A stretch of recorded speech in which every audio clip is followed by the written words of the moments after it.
Pessoal, vamos para a resolução da prova do Enem 2022 de matemática, tá? Debaixo na descrição do vídeo vai estar o material para acompanhar na ordem que a gente está fazendo, tá? Então nós temos aqui, ó, Enem 2022, prova de matemática. Tá? A primeira questão que nós temos aqui é o seguinte, ó.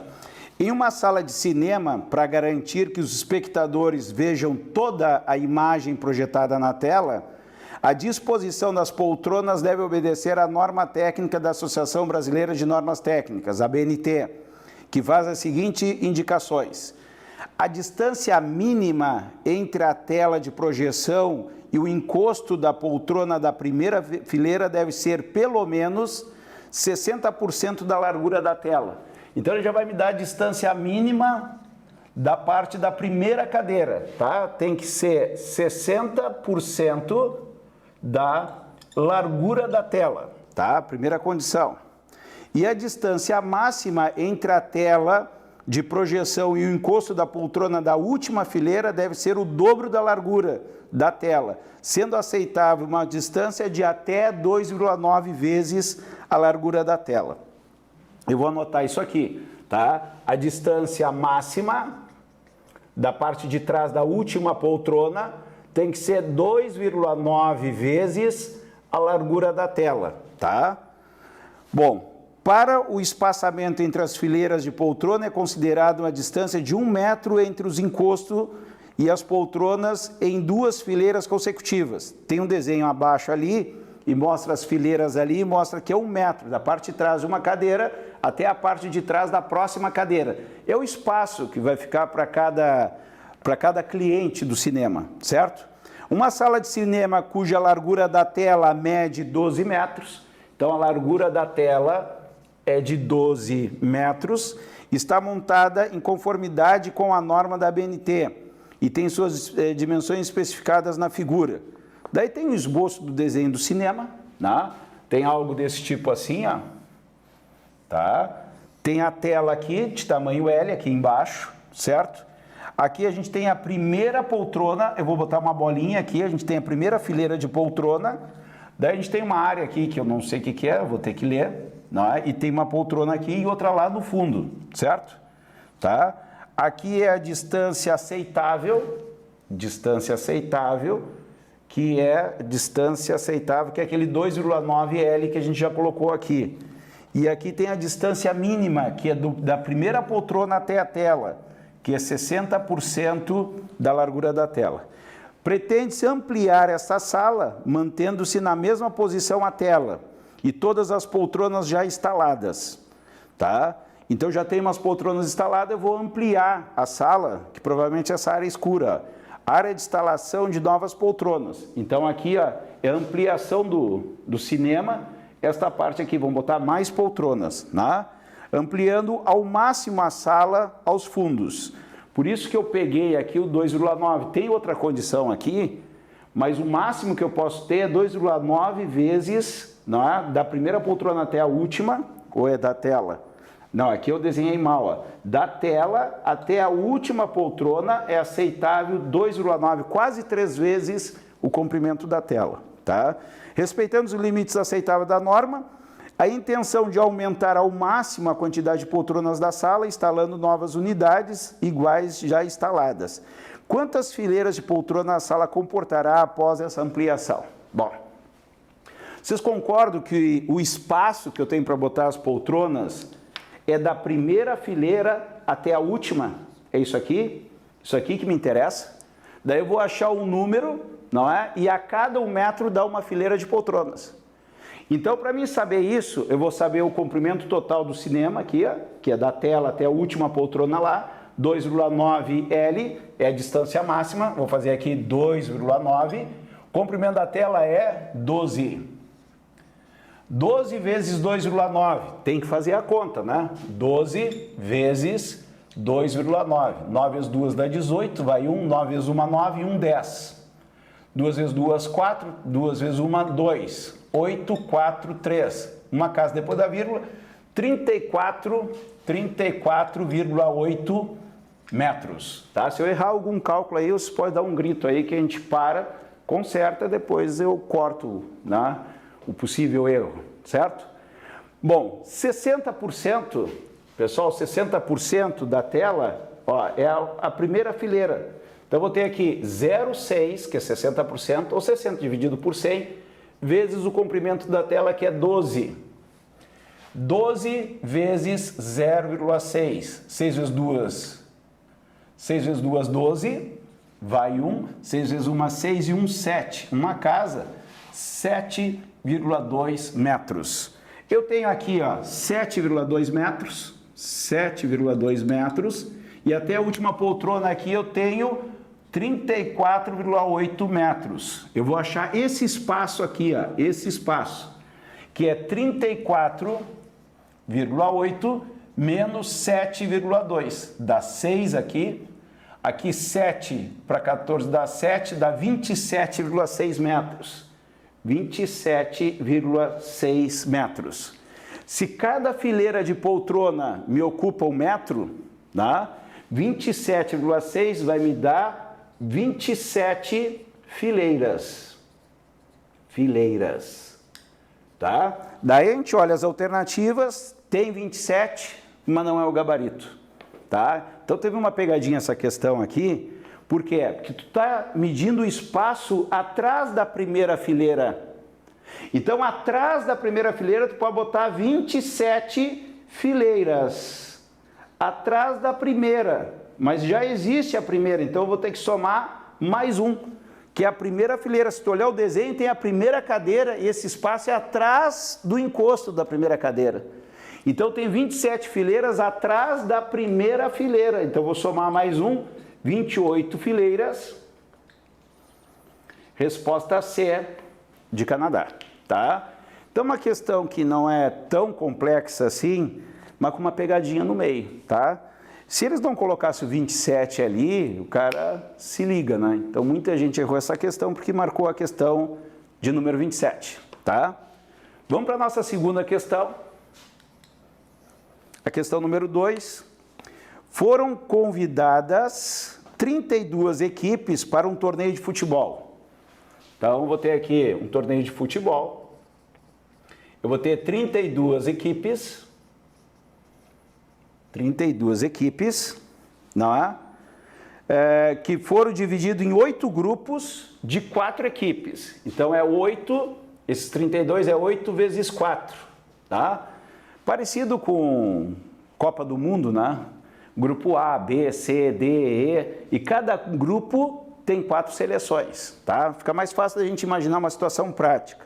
Sendo que dentro de um grupo, cada equipe disputa uma única partida contra cada uma das demais equipes de seu grupo, tá? Isso é muito comum na prova do Enem.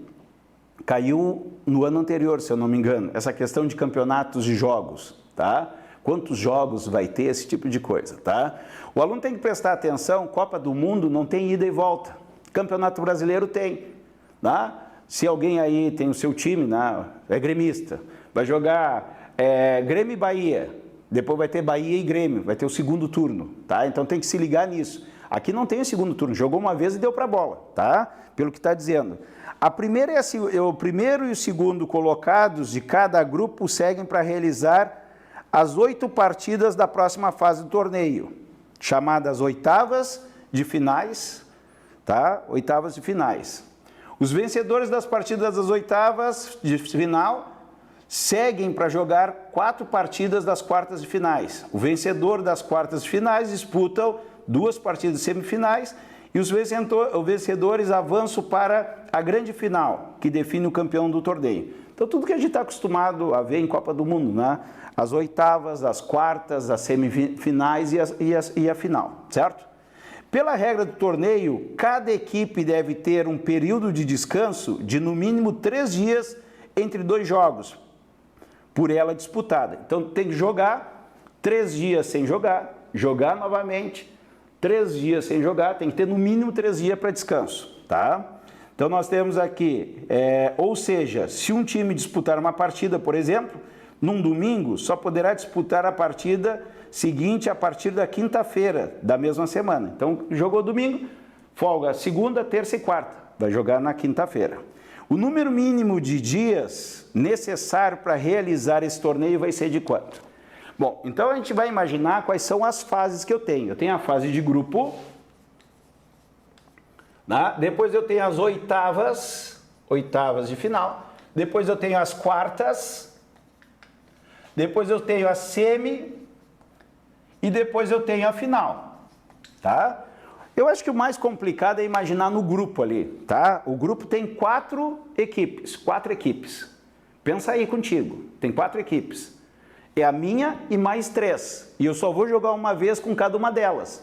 Então eu vou ter 3 jogos dentro do grupo, tá? Então eu vou ter 3 jogos, olha só, 3 jogos. Vamos supor que o meu grupo seja assim, ó. Equipe A, B, C e D. Eu sou a equipe A. Eu tenho que jogar com B, com C e com D. São 3 jogos. Isso é a maneira mais simples de fazer, tá? Eu vou dar uma complicada para mostrar para vocês como que o cara poderia complicar. Então tem 3 jogos. Então vai ter jogo, jogo e jogo. 3 jogos. Só que entre cada jogo tem que ter 3 dias de descanso. Eu vou botar um xizinho, ó. Não joga, não joga, não joga. Para entrar nas oitavas, tu vai ter que ter mais 3 dias de descanso. Daí tu joga as oitavas. Mais 3 dias de descanso. Daí tu joga as quartas. Mais 3 dias de descanso, tu joga a semifinal. Mais 3 dias de descanso, tu joga a final. Então a técnica para esse tipo de exercício, tu imaginar que tu tá no torneio, tá? Então eu vou jogar 3 jogos dentro da primeira fase de grupo, vou ter intervalos de 3 dias, vou ter 3 dias, vou entrar nas oitavas, 3 dias de folga nas quartas, 3 dias de folga a semi, 3 dias de folga e a final. Tá pronto o exercício. É só contar. Eu falei que ia complicar, tá? Para esse primeiro momento, que a gente está no início do ano, mas o objetivo é usar análise combinatória. Entre 4 times, quantos jogos eu posso fazer?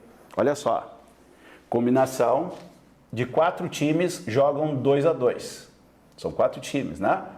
4 fatorial sobre 2 fatorial, 2 fatorial. 4 vezes 3 vezes 2 fatorial sobre 2 fatorial e aqui dá 2. Aqui vai dar 12 dividido por 2 dá 6, tá? Daí tu vai dizer assim, pô, mas são 6 jogos e o Fábio botou 3. Pessoal, são 6 jogos, tá? Só que quando o A jogar com o B, na primeira rodada, o C está jogando com D. Então tem jogos simultâneos. Eu tenho que dividir por 2, tá? Nesse momento vocês vão achar mais complicado assim, mas a análise combinatória serve quando a coisa enrola. Quando a coisa enrola não dá para fazer desse jeito simplesinho que eu fiz para vocês, tá? Então são 6 jogos, só que acontece sempre 2 simultaneamente, então vai dar os 3 que eu coloquei aqui, 1, 2, 3. Vamos somar para achar a resposta já. Quantos dias foi necessário, né, para mim começar o campeonato e terminar o campeonato, o torneio aqui, ó, 1, 2, 3, 4, 5, 6, não, fica melhor assim, jogos, 1, 2, 3, 4, 5, 6, 7, 7 jogos. Se eu não me engano ele fala no enunciado que são 7 jogos, se eu não me engano ele fala. Daí ficaria mais fácil ainda eu confiar no enunciado. Alguém confere aí? Eu acho que fala em 7 jogos, ou eu sonhei com isso? Não, me parecia que falava 7 jogos. São 7 jogos. Quantos intervalos tem? Pessoal, são 7 jogos, é 6 intervalos de 3 dias. 6 vezes 3, ó. 3, 1, 2, 3, 4, 5, 6. 6 vezes 3 dá 18 intervalos. 18 com 7 dá 5, 25 dias é o mínimo para executar esse torneio. Resposta 25, B de Brasil. Tranquilos? Então aí a gente tem as 2 primeiras questões, tá? Conseguimos desenvolver aí praticamente só com raciocínio, né? A gente vai ver como que a prova vai evoluir. Eu tenho queixas de aluno que foi uma prova mais difícil do que nos outros anos, então a gente vai ver o que vai ir aparecendo. Questão de número 3.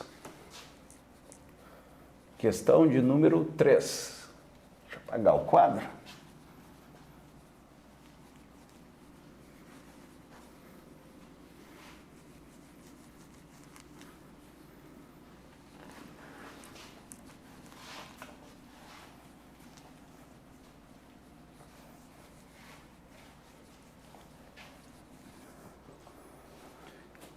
Pessoal, questão de número 3.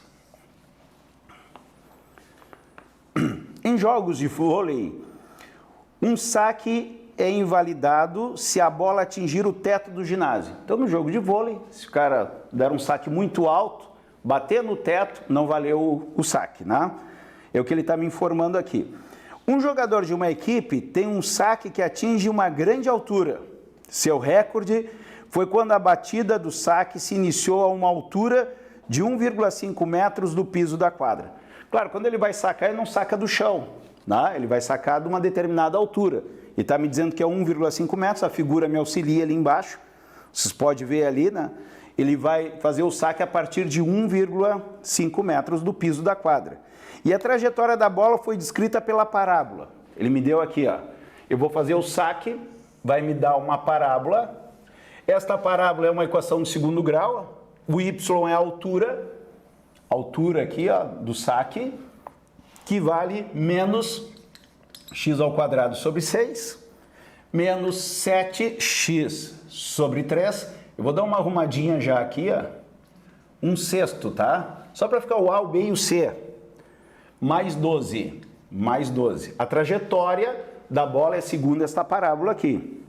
Em que y representa a altura da bola em relação ao eixo x, que está localizado a 1,5 metros do piso da quadra.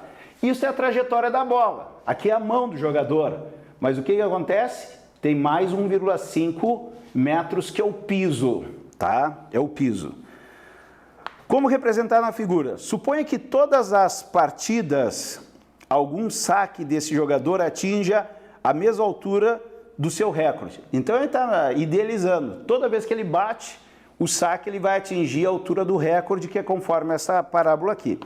A equipe desse jogador participou de um torneio de vôlei no qual jogou 5 partidas, tá? 5 partidas. Cada uma delas em um ginásio diferente. As alturas dos tetos desses ginásios em relação ao piso das quadras são. Então ele me deu aqui 5 alturas do ginásio. 2, 3, 4, 5. A primeira é 17 metros, 18 metros, 19 metros, 21 metros e 40 metros. Então ele vai bater o saque, não é? E se bater no teto, está anulado o saque dele, tá? E a pergunta, o saque desse atleta foi invalidado em qual dos ginásios? Daí eu pergunto para vocês, qual é a altura do saque desse jogador? Vão ter que calcular. Como é que eu vou calcular? Pessoal, olha só, esse ponto aqui, ó, por simetria da parábola, isso aqui é o vértice, ó. O ponto que ele atinge a altura máxima é o vértice, é quando ele está trocando, está subindo e começa a descer, é o ponto mais alto. Se eu souber o y do vértice, que a gente vai estudar na função do segundo grau, eu vou saber a altura do saque. Só que em relação à mão dele aqui, ó, eu ainda vou ter que somar mais 1,5. Aqui que é o ponto de erro. Tá? Achar o y do vértice, o aluno, sabendo o conteúdo, vai achar. Só que se ele achar o y do vértice, ele vai achar esta altura aqui, ó, vou chamar de y do vértice, porque a parábola está sendo contada a partir da mão no saque aqui. Quanto é que vale o y do vértice? Y do vértice é menos delta sobre 4a, tá? Eu vou fazer o delta separadinho ali, para depois cair dentro da fórmula, certo? Quando a gente vê esse conteúdo, a gente vai ver algumas maneiras de achar o x do vértice e o y do vértice, diferente do tradicional, tá? Aqui a gente vai fazer aqui, ó, o que é o delta? O delta é b ao quadrado menos 4ac. O que é o b? O a é menos 1/6, o b é menos 7/3 e o c é 12. O b ao quadrado, aqui, menos 7/3 ao quadrado. Olha para que serviu a nossa aula de potenciação, ó. Pô, o cara errar isso aqui, né? Ter todo o raciocínio certo e errar uma potenciação é complicado, né? Menos 4 vezes o a, que é menos 1/6, vezes o c, que é 12. Meu delta vai dar quanto? É negativo, está entre parênteses, elevado no expoente par, esquece o sinal, fica positivo. 7 ao quadrado é 49, 3 ao quadrado é 9. Aqui, menos com menos dá mais na multiplicação, então vai dar mais. Aqui eu posso simplificar, olha aqui, ó. 12 é o dobro de 6, dá 2. Então, já o sinal já desapareceu, já deu positivo. 4 vezes 2, 8. 8. O meu delta aqui eu vou ter que fazer um MMC, certo? Fazer um MMC. 9 embaixo. 9 por 9 dá 1, em cima dá 49. 9 por 1, que não aparece aqui, dá 9. 9 vezes 8 dá 72. 72 mais 49. 72 mais 49. 9 com 2 dá 11, vai 1. 8 com 4, 12. 121. 121 dividido por 9. Esse é o valor do delta. Se eu fosse fazer uma Bhaskara seria bem legal, né? Porque tirar a raiz de 121 de 9... Oi, fala. Não faltou dividir pelo 4 lá ali? Não, isso é só o delta. Paula, só o delta. Eu fiz separado, senão ia ficar muita conta. Tá, não, tem que dividir pelo 4A, perfeito. Ó, o y do vértice, olha lá, menos delta. O delta é menos 121 sobre 9, dividido. Pessoal, isso é uma mania que eu tenho desde a época da engenharia. Essa divisão principal eu faço maior que as outras, para mim não me atrapalhar, tá? Aqui, 4 vezes o A. 4 vezes o A, quanto é que é? Menos 1/6, ó. Menos 1/6, certo? Menos 1/6. O Y do vértice, muito cuidado aqui, ó. Menos 121 por 9. Aqui vai dar negativo, ó. Menos 4/6. 4/6. O 4 e o 6 são pares. Já vou dividir por 2. Quanto mais eu reduzir... Não é? Melhor é de trabalhar com os números. Não é? Então, vamos dividir por 2 vai dar 3, dividir por 2 vai dar 2. Então, menos 2/3. Pessoal, o número negativo dividido por número negativo dá positivo, já cortei fora. Como é que eu faço a divisão com frações? É a primeira vezes o inverso da segunda. Então, aqui eu vou ter 121 dividido por 9 vezes 3 meios, certo? Y do vértice. Vou simplificar. 3 lá dá 1 e aqui dá 3. 3 vezes 2, 6. 121/6. Tá? Isso aqui vai dar 20 metros e uma mixaria. Se fosse 120 por 6, daria 20 metros. Tá? Na hora da prova isso é válido. Tá? A minha proposta é fazer as contas sempre para vocês. Né? Ó, 121 dividido por 6. Já vou aproveitar aqui, ó, dividido por 6. Dá 2. 2 vezes 6 dá 12. Deu 0, baixa o 1, põe a vírgula, dá 10, dá uma vez, 21, 21, dá 6, sobra 4, 40, 6 mais ou menos, 21, peraí, 20,16, eu acho que fiz a conta certa, é 20 uma mixaria. Se for 120 por 6, na prova eu vou botar 20. Só se tiver valores muito próximos lá para mim precisar fazer a conta certinha. 20,6. Pessoal, o saque de 20,6 bate no teto do primeiro, do segundo e no terceiro. E aqui que vem a pegadinha. Ó. Ele não bateria no quarto ginásio. Só que o saque não foi do chão. O saque foi 1,5 metros do chão. Então, na realidade, isso aqui foi 20,16 metros, mas tem mais 1,5 do chão. Então, o ginásio tem que estar a mais de 21,6, mais ou menos, tá? Então, eu vou somar mais 1,5, vai dar 6, 21,66, tá? 21,66, ou seja, bate também no ginásio 4. Ou seja, o saque dele só vai conseguir ser executado no ginásio número 5. Vai ser eliminado o saque dele, né, desclassificado aí, no 1, no 2, no 3 e no 4. No 1, no 2, no 3 e no 4. Resposta letra D, de Dinamarca. Tá? Um exercício, a execução, os valores ruins de trabalhar, né? Tá? Aí vocês entendem por que eu tenho que fazer conta na sala de aula. A gente tem que estar bem treinado, né? Tá? Porque na hora da prova não tem quem nos ajude, né? A gente tem que fazer os cálculos. Então essa é a dica para esse exercício. Depois, a equação do segundo grau aí, a questão do vértice aí, a gente vê tranquilo. E a pegadinha desse 1,5, tá? Uma questão assim, que nem a primeira lá, com uma pequena pegadinha, certo? Vamos para a quarta. Deixa eu ver se cabe nesse cantinho aqui. Acho que sim. Quarta questão.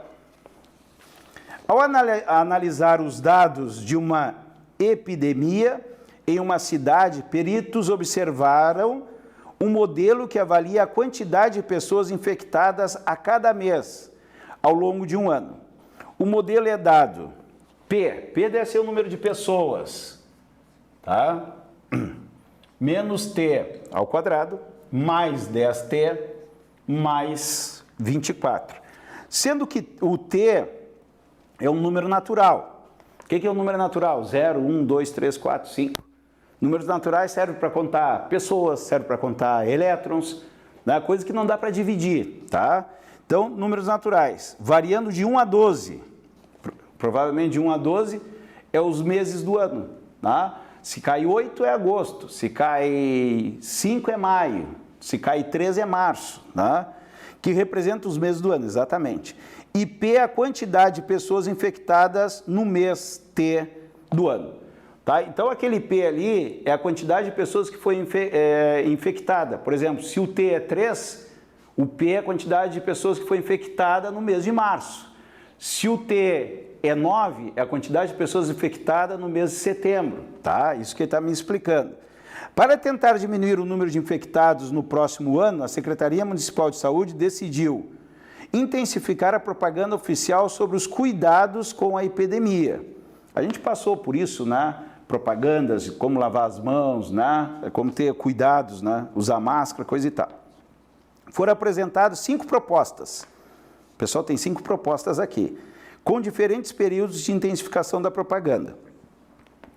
A sugestão dos peritos é que seja escolhida a proposta cujo período de intensificação da propaganda englobe o mês que, segundo o modelo, a maior quantidade de infectados. A sugestão aceita foi qual? Pessoal, ele quer saber qual o mês que teve maior quantidade de infectados, tá? Sempre que aparecer no Enem coisas assim, o maior ou o menor, o máximo ou o mínimo, tu bate o olho se é uma equação de segundo grau, tá? Porque a equação de segundo grau é uma parábola, com cavidade para baixo ou com cavidade para cima. Aqui é o valor máximo, certo? E aqui é o valor mínimo, certo? Ele quer o valor máximo, então vai ser o que é? O x do vértice ou o y do vértice, tá?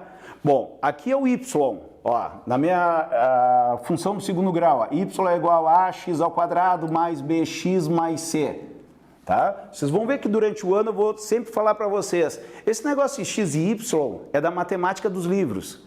O Enem no eixo x e no eixo y tem sempre coisas relacionadas com o nosso dia a dia. Então, tu tem que saber quem é o x, quem é o y, né?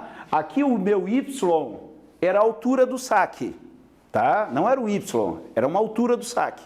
Agora o meu y aqui é a quantidade de infectados e o meu x é o mês do ano, certo? Agora tem que ver a pergunta se ele quer o mês ou ele quer saber a quantidade de infectados, que é o máximo, né?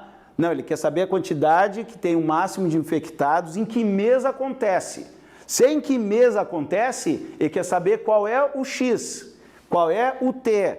Então é o x do vértice, tá? O certo seria botar o t do vértice, tá? O período do vértice, tá? Porque o meu gráfico daria assim, ó, daria algo desse tipo assim, ó. Aqui seria a quantidade de infectados, começa no 24 aqui, tá? Daria mal o meu desenho aqui, ó. Ó, começa no 24 aqui, tá? Quantidade de infectados e aqui eu tenho o tempo, certo? E quer saber aqui, ó, o tempo que eu tenho o número de infectados máximos, é o tempo do vértice, que é B sobre 2A, certo? O x do vértice, a fórmula do x do vértice é B sobre 2A. O B vale quanto? 10 menos B sobre 2A. Menos 10, o B está aqui, e o A é menos 1, então vai ficar 2 sobre menos 1, tá? Quando a gente vê isso aí, a gente vai ver outra maneira de fazer, né? Tá?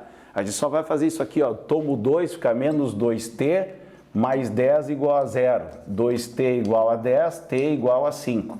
A gente vai achar assim o x do vértice, tá? Mas daí eu vou explicar direitinho na aula de função do segundo grau, tá?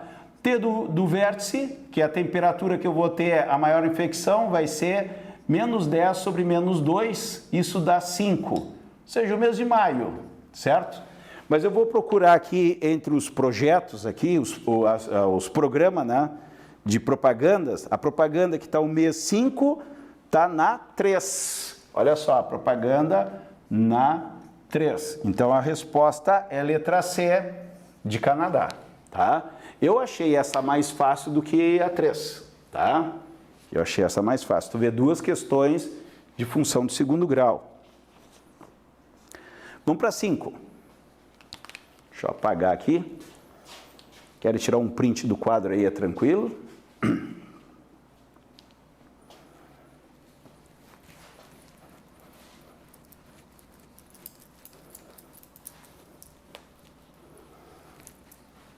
E essa aula já serve para vocês irem vendo assim, bah, eu errei isso por causa desse detalhe. Ah, essa eu consegui fazer. Se vocês fizeram mais fácil do que eu estou fazendo, vocês me alertem aqui que é interessante a gente trocar uma ideia, né?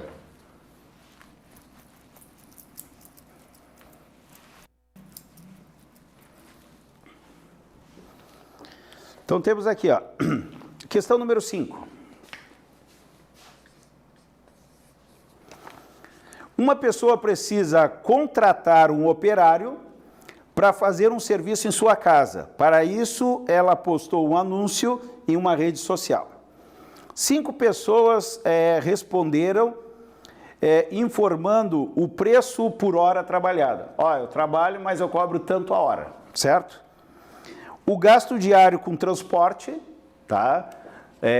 Dependendo da pessoa que vai te prestar o serviço, se ela mora muito longe, o transporte geralmente sai mais caro, tu vai ter que pagar, né?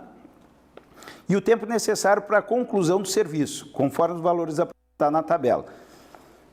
Então temos 5 operários, o primeiro, o segundo, o terceiro, o quarto operário e o quinto operário, certo? Quanto vai sair o custo do meu serviço? Pensa aí.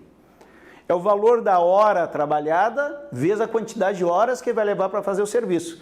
Não adianta eu pegar uma hora trabalhada pequena e o cara levar muito tempo para executar, certo? E também tem a questão que eu tenho que pagar o transporte. Então, vamos fazer o primeiro aqui para vocês entenderem. O preço por hora é R$120. O primeiro vai me cobrar R$120. Mas ele vai trabalhar quanto?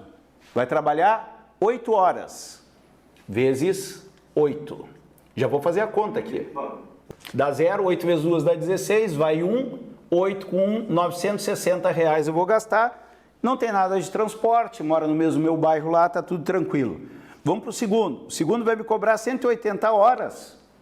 É mais caro, ó, 180 horas, mas ele vai trabalhar menos horas, 6 horas, tá? Não vou montar conta aqui para não perder tempo, ó. 6 vezes 0, 0. 6 vezes 8, 48, vai 4. 6 vezes 1, 6. 7, 8, 9, 10. 1080. Passou os 960. O segundo já está descartado. O terceiro vai me cobrar 170 a hora, vezes 6 horas, mas tem 20 de transporte. 6 vezes 0 dá 0. 6 vezes 7, 42, vai 4. 6 vezes 1, 6. 1020 sem o transporte, já superou esse aqui, eu não preciso nem fazer a conta, tá fora. Tá? O mais barato é o primeiro por enquanto, tá? Pessoal, aí que vocês veem que tem que saber tabuada, tem que fazer conta, tá? Senão não faz a prova do Enem, leva uma surra. Agora esse outro aqui, 110 vezes 9, e tem mais 10 de transporte, 9 vezes 0, 0, 9 vezes 11, 99.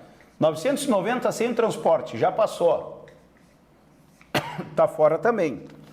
E o último é R$110, é 10 horas.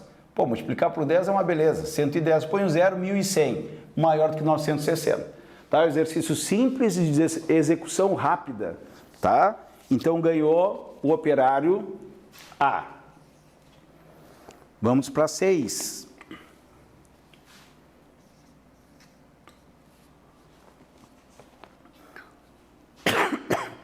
Uma loja de roupas fixou uma meta de vendas de R$77 mil. Tá? Então, a meta R$77 mil é a meta que a loja quer. para determinado mês de 30 dias, tá?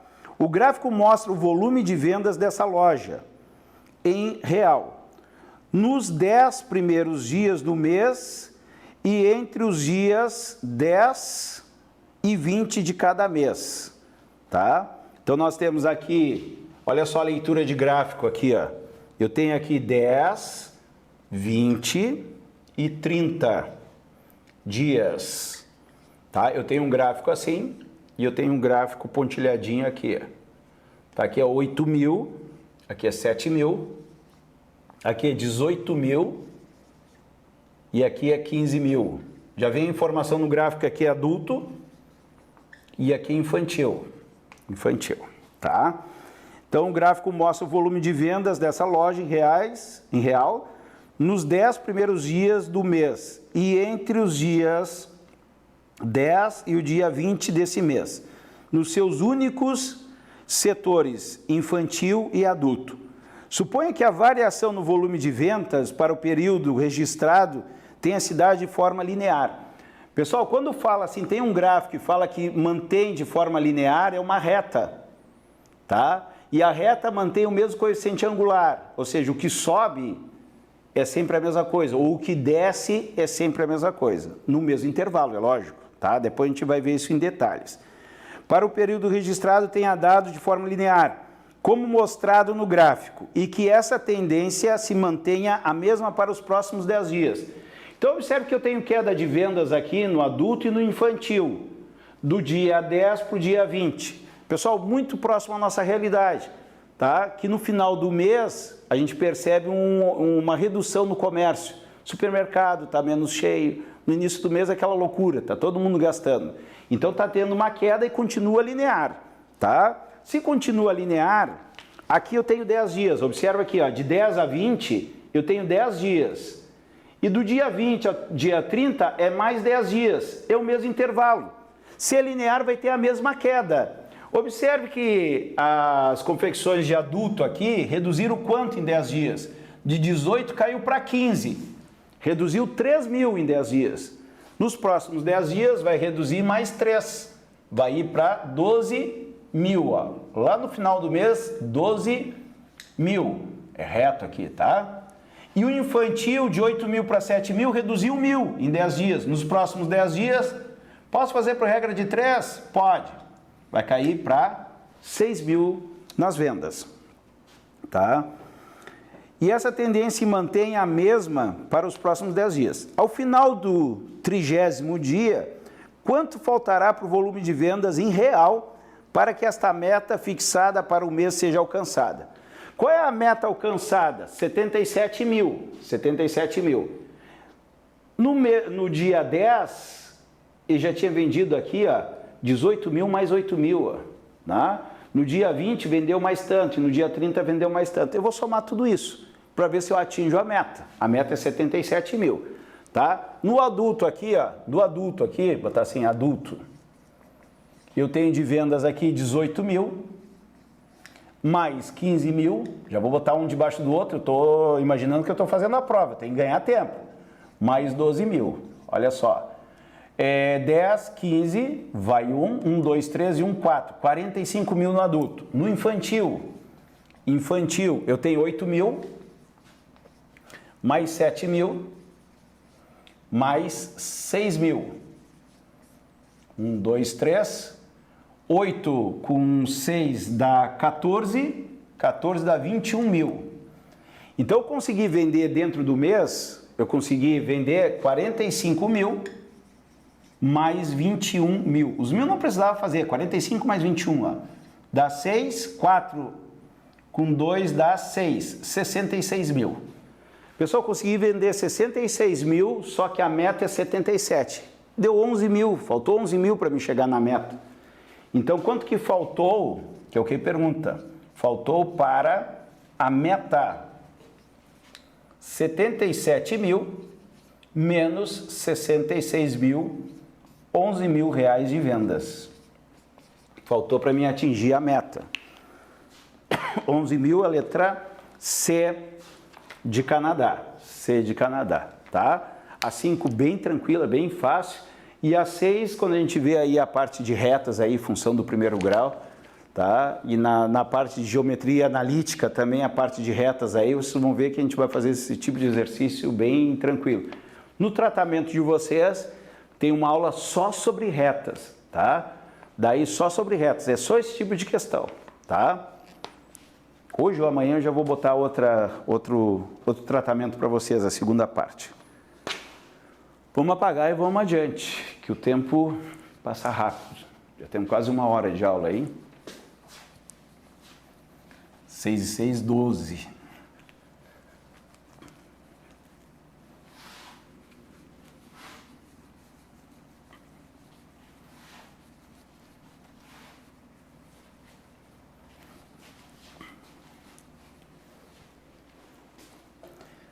Questão número 7. Questão número 7. Em uma competição de velocidade, diz-se que há uma ultrapassagem quando um veículo está atrás de outro e passa à sua frente. Explicando o que é uma ultrapassagem, todo mundo sabe, né? Se eu estou atrás de um veículo e passo na frente dele, eu fiz uma ultrapassagem. Tá, tudo bem. Com ambos se deslocando no mesmo sentido, considere uma competição automobilística entre 5 carros em uma pista de 100 metros de comprimento. Então, imagina uma pista de 100 metros e tem 5 carros. Tá? Então, 5 carros vão competir para ver quem é que ganha a corrida. Onde todos largam no mesmo instante e da mesma linha. O gráfico mostra a variação da distância percorrida por cada veículo em função do tempo, durante toda a competição. Tá? É mais de física do que de matemática essa questão. Qual é o número de ultrapassagem após o início da competição efetuada pelo veículo que chegou em último lugar? Vamos fazer um esboço dos gráficos aqui, ó.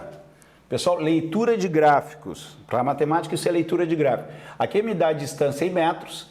Ele me diz, ó, 0. Aqui é quando largaram os carros. Todo mundo larga junto. Por isso que os gráficos saem todos da origem ali. Todos largam juntos. E a pista tem 100 metros. Observe que lá em cima tem 100 metros. Aqui acabou a corrida. Pessoal, 100 metros acabou a corrida. Esse pontilhado aqui é o que estou fazendo, não tem no gráfico original. Aqui acabou a corrida para todo mundo, certo? Daí eu vou fazer um esboço aqui mais ou menos. Ó. Um carro fez a corrida assim. Outro carro fez a corrida assim. Outro carro fez a corrida assim. Deixa eu ver se eu consigo simular mais ou menos. Um carro fez uma corrida assim e outro carro fez uma corrida assim. Acho que está mais ou menos parecido. Ó, certo? Ele quer saber quantas vezes, ó, qual é o número de ultrapassagens após o início da competição efetuado pelo veículo que chegou em último lugar. Daí tu olha para o gráfico e fala assim, tá, mas que loucura é essa? Eu tenho que descobrir quem chegou por último. Pessoal, todos atingiram 100 metros. Todos atingiram 100 metros. Todos chegaram no final da corrida, certo? E esse eixo aqui é o tempo. Esse eixo aqui é o tempo, tá? Que 15 segundos, olha só, 15 segundos é aqui, mais ou menos, 15 segundos. Então, todos chegaram a menos de 15 segundos. Eu estou lendo o gráfico. Pessoal, quem é que chegou em primeiro? Quem fez os 100 metros em menos tempo. Então, o primeiro colocado é esse aqui, ó. Esse é o primeiro, ó. Olha o tempo que ele fez aqui, ó, poucos segundos. Esse é o segundo colocado. Esse é o terceiro, esse é o quarto e esse é o quinto colocado. Então, quem é o último? O último é esse aqui, ó, último. E está perguntando quantas ultrapassagens fez o último. Olha só, eu tenho 2 pontos de intersecção. Provavelmente muitos marcaram a resposta 2, tá? Só que ele não quer saber o número de ultrapassagens que aconteceu com o último colocado. E quer saber quantas ultrapassagens o último colocado fez. Então eu tenho 2 ultrapassagens ali, mas eu tenho que saber se o último colocado ultrapassou ou foi ultrapassado, certo? Então observe o seguinte, nesse cruzamento aqui, quem é que ultrapassou quem? O pessoal, ele chegou em quinto, o outro chegou em segundo, na realidade foi o cara que chegou em segundo que ultrapassou ele. Então isso aqui não conta. Não conta, porque o segundo ultrapassou o quinto. Eu estou analisando o quinto. Pessoal, você chegou em quinto e teve uma ultrapassagem aqui, ó. Se esse gráfico viesse aqui, ele chegaria em quarto, ó, mas o quarto colocado chegou antes dele. O quarto ultrapassou ele, não conta essa. Esse cara não ultrapassou ninguém e foi ultrapassado 2 vezes. Como a pergunta é a seguinte, ó, qual o número de ultrapassagens após o início da competição efetuada pelo veículo que chegou em último lugar? Quantas ultrapassagens ele chegou? Uma questão de interpretação. 0. Tá? Ele não ultrapassou ninguém. 0. A resposta é letra A. Tudo bem? Tranquilos? A resposta é letra A. Essa é a questão número 7. Questão número 8. Tá? Uma interpretação de gráfico. O cara sabe gráfico, acha fácil. Não sabe gráfico, é um terror essa questão. Tá? Questão número 8. Uma máquina em operação tem sua temperatura monitorada por meio de um registro gráfico ao longo do tempo t. Esta máquina possui um pistão cuja velocidade varia com a temperatura. Ó, uma equaçãozinha de segundo grau de novo, tá? Da máquina. De acordo com a expressão. Então tem aqui, ó, o V é velocidade, o V é velocidade do pistão. Tá? Os motores têm pistões que ficam se movimentando. Ele está dizendo que a velocidade depende da temperatura. Se eu aumento a temperatura, aumenta a velocidade. Se eu diminuo a temperatura, diminui a velocidade do pistão.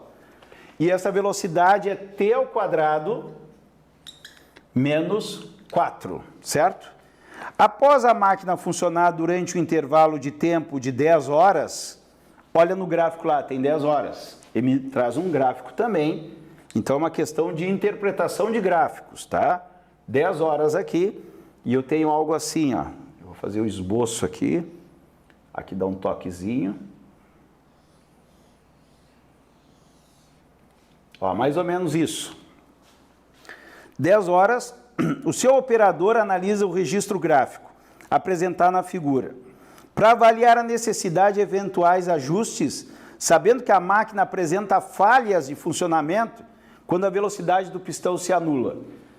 Então, ela falha quando a velocidade se anula. Quantas vezes a velocidade do pistão se anulou durante as 10 horas de funcionamento? Tá?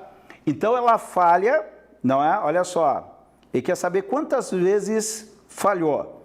Né? Daí diz aqui, deixa eu ver aqui, apresenta na figura avaliar a necessidade de eventuais, sabendo que a máquina apresenta falhas de funcionamento quando a velocidade do pistão é nula. Pessoal, a falha é quando a velocidade, ó, quando o V é 0. Então, em que instante que isso acontece? Ó, o V é 0, vou botar aqui, ó, 0 é igual a t ao quadrado menos 4. Passa o 4 para o outro lado, t ao quadrado é igual a 4, t é igual a raiz de 4, t é igual a mais ou menos 2. Cuidado, pessoal, raiz de 4, nesse caso, não é 2. Por quê? Porque isso aqui, esse t não é tempo. Lá na física, lá, só pega a parte positiva porque não tem tempo negativo. Esse t aqui é temperatura, certo? Então, eu posso ter temperatura aqui de 2, é mais ou menos aqui, ó, 2, e de menos 2, que está tangenciando a parte mais baixa aqui, ó, menos 2. Então, todas as vezes que a temperatura for 2 ou menos 2, a máquina se anula. Então, vamos contar. 2, olha que não sai do 2, sai mais em cima aqui, então não conta. Aqui, ó, 2 e 2, tem 2 pontos. E menos 2 também serve, 1, 2, 3. Então é só contar, temos 1, 2, 3, 4, 5. 5 situações. Resposta E de Espanha. Pessoal, esse tipo de questão cai muito, tá? Cai muito. O aluno pode ter confundido contando aqui no 0, né? 1, 2, 3, 4 vezes, né? Que outros tipos de exercício, pedindo outras coisas, um exercício semelhante, a gente fazia isso. Tá? É bem tradicional esse tipo de exercício, tá? Aqui no caso é temperatura em graus Celsius, tá? E aqui a gente tem o tempo em horas. Nas 10 horas, quantas vezes falhou o pistão? Falhou, a velocidade é 0. Com a velocidade igual a 0, a velocidade depende da temperatura, eu achei qual temperatura que falhava. Na temperatura 2 e na temperatura menos 2. Menos 2 tem 3 pontos e na temperatura 2 tem 2 falhas.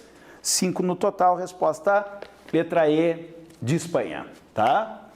Então aí a gente tem a 7 e a 8. Vamos para a questão de número 9.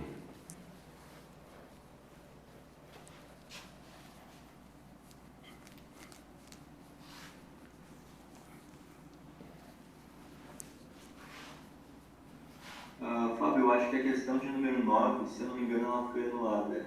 Não lembro. Foi anulada. Foi anulada. Vamos ver por que foi anulada. A questão 9 não tem resposta, tá, pessoal? Foi anulada. Mas vamos trabalhar em cima dela. O funcionário de uma loja tem seu salário mensal formado por uma parcela fixa de R$ 675, mais uma comissão que depende da quantidade de peças vendidas por ele no mês. Esse tipo de exercício nos lembra a função do primeiro grau, tá? Que a gente tem o coeficiente linear, que é o fixo, e depois tem a parte variável, tá? É muito aplicado nesse tipo de coisa, de comissão por tempo, por vendas, né?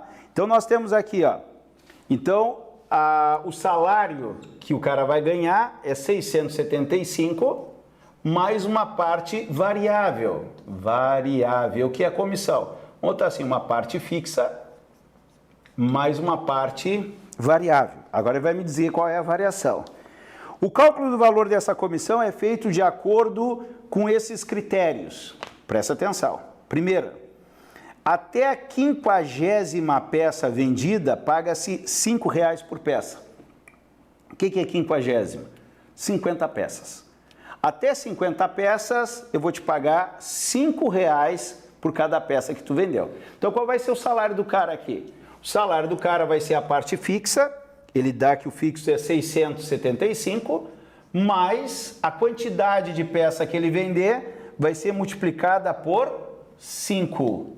Se ele vender uma peça, ele ganha 675 mais R$ 5,00. Se ele vender 2 peças, ele ganha 10 mais 675. Todos concordam que até 50 peças a função é essa, tá? Então isso aqui vai ser válido quando a quantidade for menor ou igual a 50 peças.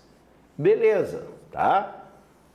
Esse é o primeiro passo, tá? 675 mais 5 que, ó, a gente dá entre a D e a E, certo? Só que ele muda a regra se vender mais de 50, tá? Ele vai valorizar o cara se o cara conseguir passar de 50 peças. A partir da 51ª peça vendida, ou seja, quando você vender mais de 50, então a gente vai ter alguma coisa se ele vender mais de 50. Se ele vender mais de 50, tá? O valor pago é R$ 7,00 por peça. Aqui que o pessoal se atrapalha. E eu acho que quem fez a questão também se atrapalhou. Qual vai ser o salário? Pessoal, o salário é 675, certo? Tranquilos? 675. Só que na hora de ver a parte variável é a seguinte, ó. Para ele vender mais de 50 peças, ele já vendeu 50 peças e ganhou R$ 5,00 a peça. Olha só, para ele chegar a passar de 50, ele teve mais, vê se você me acompanha. É certo que ele vendeu 50 peças no valor de 5. Ó, 675 mais 50 peças a 5. Mais o que ele vender acima de 50, ele vai ganhar R$ 7,00. Mas quanto é que ele vai vender acima de 50? Se ele vender 54 peças, eu tenho que fazer 7 vezes 4, porque a 50 já está aqui a R$ 5,00. Vê se você percebe isso. Essa é a grande jogada dessa questão. Tá?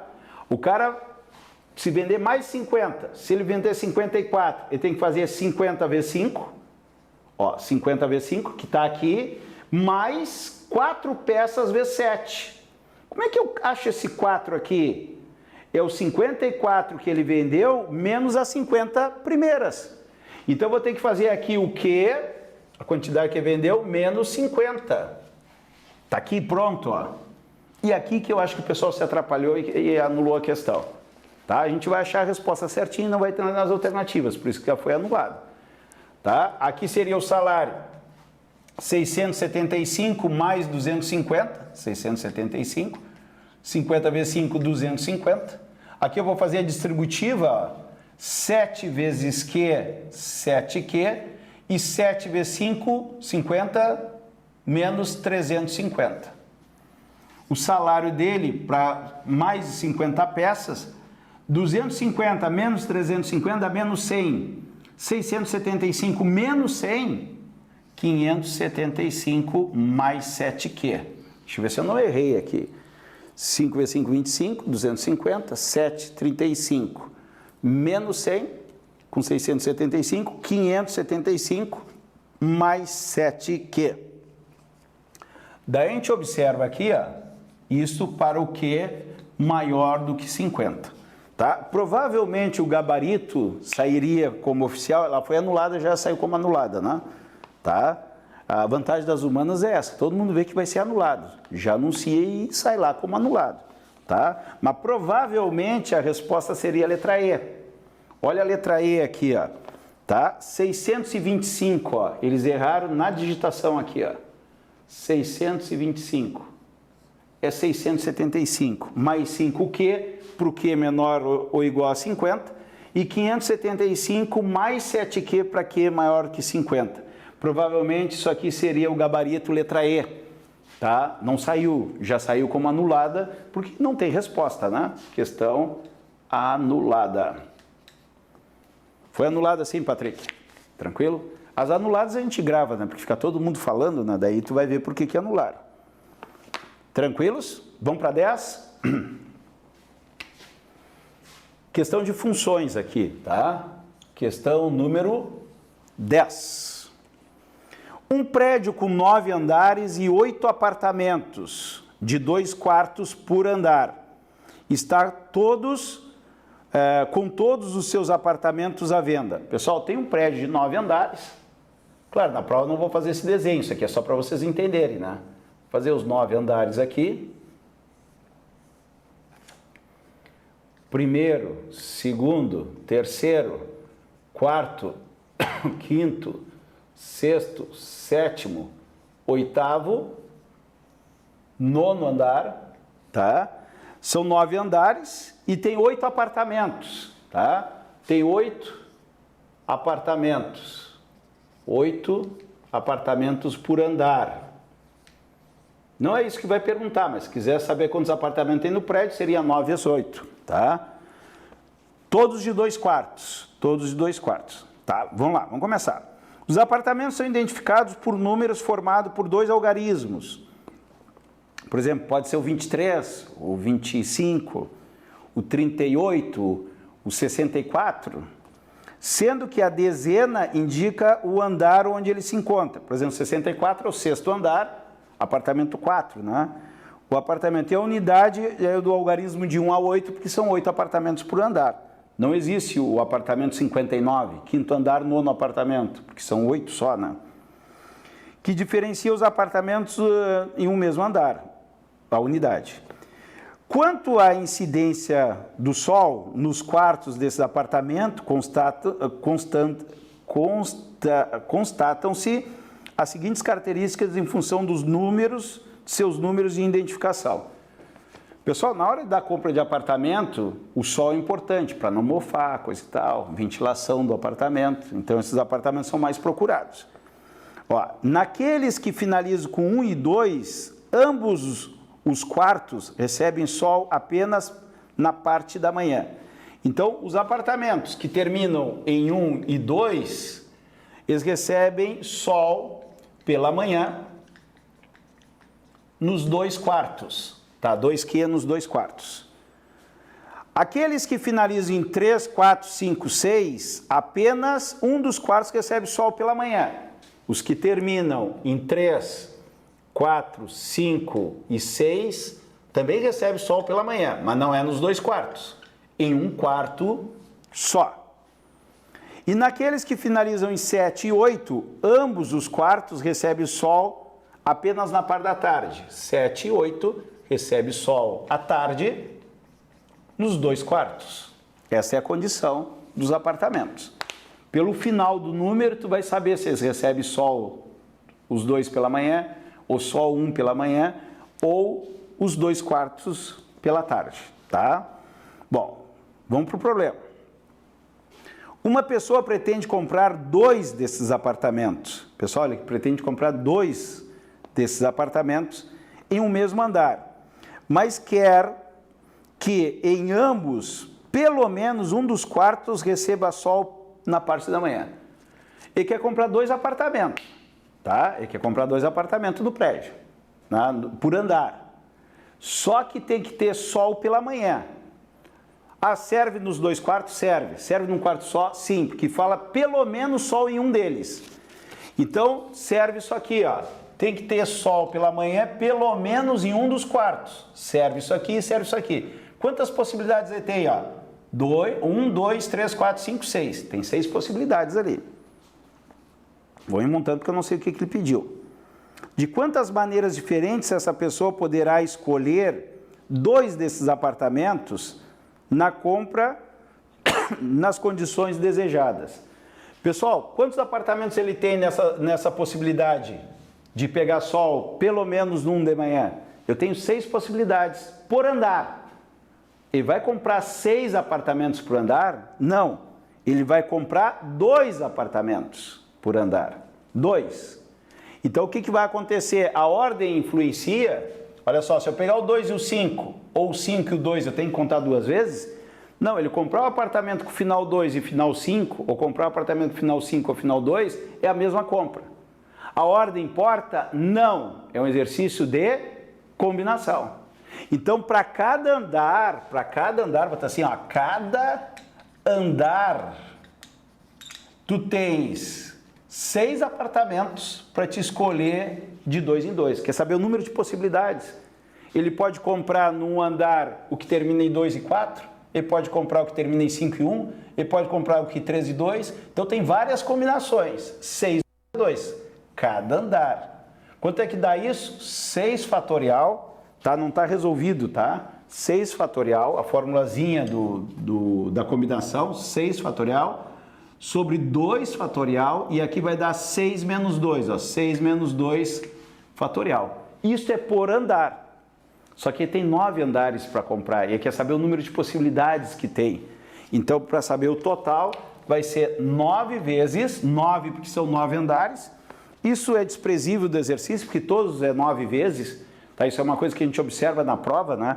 Ah, esses 9 aqui é os 9 andares. Então, eu só vou me preocupar no andar e procurar a resposta, tá? Eu já veria aqui que a resposta é a letra B, ó, porque é 9 vezes 6 fatorial, aqui a ordem não importa, aqui, ó, que é multiplicação, 6 menos 2 fatorial vezes 2 fatorial, tá? Isso aqui é a letra B de Brasil, tá? É um exercício médio de análise combinatória, tá? Não tem grande dificuldade, tá? Análise combinatória sempre é picante na prova, certo?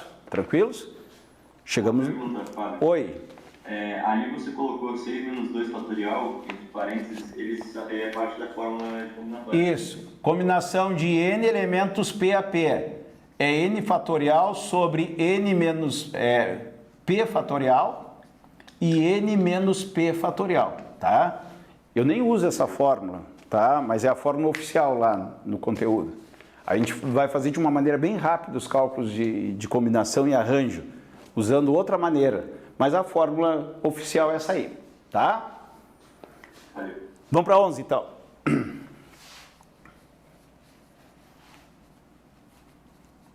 Estamos num tempo bom, tá? Temos aí 45 minutos e estamos alinhando para os últimos 5 exercícios finais.